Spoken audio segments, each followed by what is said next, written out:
السلام علیکم ورحمۃ اللہ وبرکاتہ۔ میرا مفتی صاحب سے سوال ہے، مفتی صاحب عشاء کے فرض پڑھنے کے بعد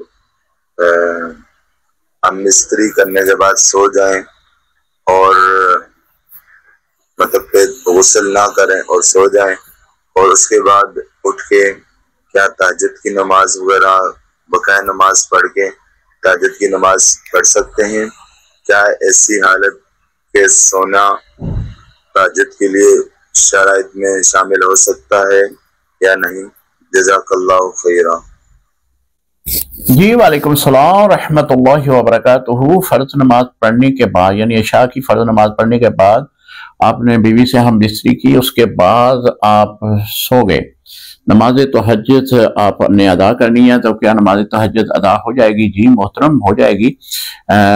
اگر آپ نے اس سے پہلے غسل کر لیا ہے تو آپ نماز تہجد ادا کریں، آپ کی نماز تہجد ادا ہو جائے گی۔ جو سونے والی شرط ہے وہ جنبی حالت میں بھی آپ کی پائی گئی ہے۔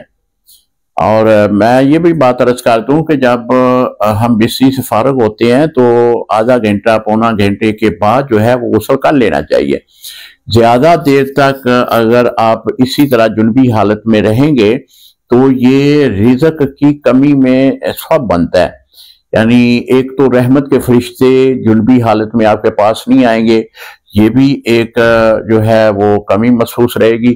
دوسری یہ ہے کہ رزق میں بھی کمی کا سبب بنتا ہے، تو آپ کے پاس رحمت کے فرشتے تبھی آئیں گے جب آپ غسل کر لیں گے۔